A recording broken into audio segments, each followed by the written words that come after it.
Jake, wearing our robes, we're in a corner. Today, we're going to talk to you about how Pippin's foolishness saved Middle-earth. Now, it all comes down to the Mines of Moria. In actual fact. That's like one of the biggest things. Is his, like, he's a fool of a took. No argument there. But the luck is unreal. Like, it's almost Force-like.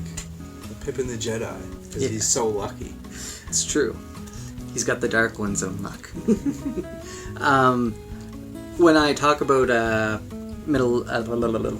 Moria, what I'm actually saying is that when Pippin was touching the ring on the skeleton fell down the hole and went ding, ding, ding, ding, ding, and made the noises. If he didn't do that, they may have gotten out of Moria unscathed. Mm-hmm. And if they got out of Moria unscathed, Gandalf would be Gandalf the Grey and not Gandalf the White.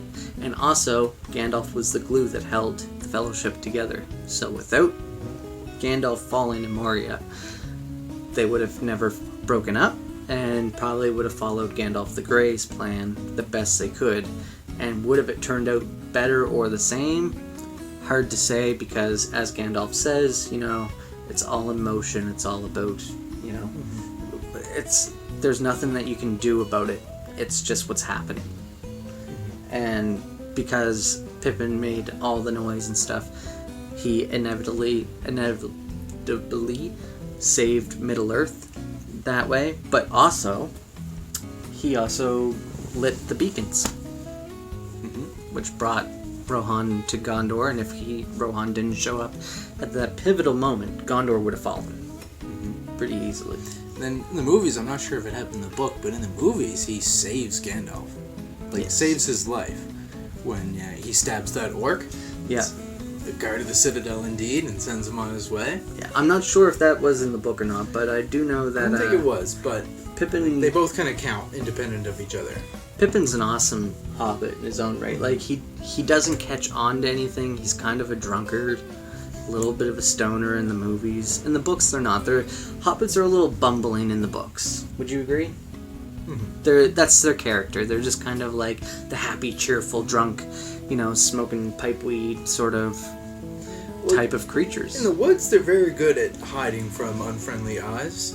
Mm-hmm. But for the most part, they really don't have to worry.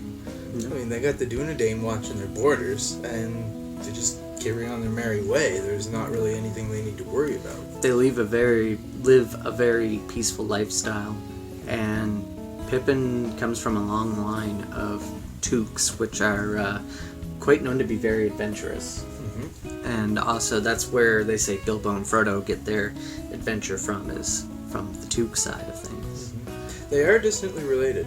They are. I think it's Bilbo's great-great-great-grandfather or something like that. It's a Took. Mm-hmm. Or as Pippin says, Frodo's my mother's cousin, twice removed on my father's side or something like that. Like, he's related to him on both sides. I can never keep track of Hobbit's heritage. Hobbit's heritage is a mess. But if it wasn't for Pippin, Middle-earth would be doomed. Mm-hmm. And, I mean, Merry was the one in the books who got them into Moria. It wasn't Frodo. Because Merry is an intellectual. He's all about being in the libraries and reading and, figuring stuff out. Pippin's about just carefreeness. Mm-hmm. He doesn't think before he does. And his dill-hole decisions have repercussions that neither him nor Gandalf could foresee, but that shape the fate of Middle-earth. I mean, look at him getting in good with Denethor. That was quite something. That wasn't even needed, but he did. And when they rode on the Black Gate, wasn't he riding behind Aragorn? I don't recall, actually. I think he was. Because Merry didn't go to the Black Gate. No, Merry's arm was... He was in the Houses of Healing. Yeah, Merry's arm was messed up from killing the Knight, the Witch King. Mm-hmm. And I say killing because if it wasn't for the borrowed down blade, he would not have died. Mm-hmm. The blade was specifically made and enchanted and to kill the Witch King. Yeah, to kill specifically wraiths. For him. Yeah, wraiths in general. But I believe all the borrowed down swords had a special thing, and actually they were daggers. that were made to kill the King of Agmar, which is what you're talking King, about, yeah. And that is quite interesting that Tom Bombadil, once again, shows up in this video, not in the movies. He gave all the hobbits their borrowed down daggers. Yep. He helped them when they were down in the Barrows. And he gave them all little swords. Frodo's broke when he fought the Witch King, I think.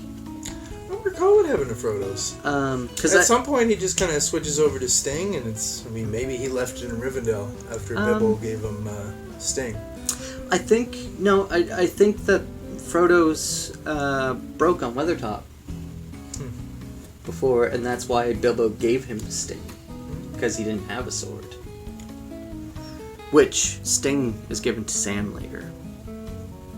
Not done in the movies, but in the books. I'm so ticked about how she loves Leia when in the movies versus the books. We'll save that for another video. I had to mention it. I know it's off topic. Had to mention it because it grinds my gears. We'll talk about that Sam later. is awesome. We'll talk about that in our pairings and trios of Middle Earth. Indeed. Because that's a good point to make there. Back to Pippin. You made the point of him getting in good with Denethor.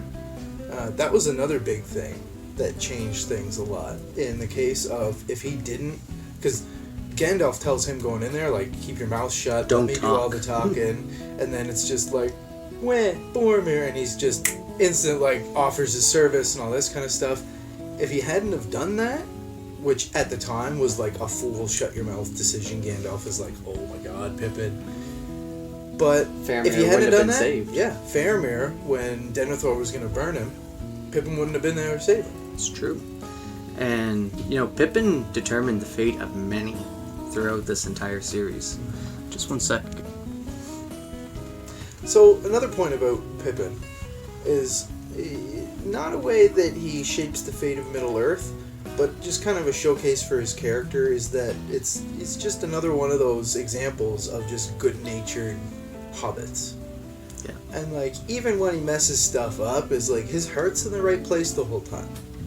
Well, isn't it? We were talking about Pippin's good nature heart before we were interrupted by my daughter. But also, I would like to point out that if it wasn't for Pippin, a lot of the hobbits wouldn't have been free during the Scouring of the Shire. Mm-hmm. He was heavily involved in the saving of the Shire. Mm-hmm. He's also the reason for Frodo putting on the ring in the Prancing Pony. Mm-hmm. So without that, Aragorn wouldn't have been like, I found you. He was grilling him, and he had his suspicions, but that really sealed the deal. Yeah. And so when that happened, Aragorn was able to save the hobbits. If he didn't do that, the ring race would have been there, got them the ring, the story would have been over. That's the way it would have been. But Pippin did so much that was integral to the story. That not even on purpose. Yeah, it was all by accident. He's just fumbling along, being a dill hole, and then his luck shapes the fate of Middle-earth. His foolhardiness. Mm-hmm. That's all it was. And, that's good enough for me. I like Pippin. He did a good job. He saved Middle-earth. It's true, he did just as much as everyone else. In Rivendell. Right. Where are we going again? On this mission quest thing. Anyway, guys, if you like, subscribe, share. I'll put my Goodreads, Tumblr, and Instagram down below. And you guys have yourselves a wonderful day. Bye.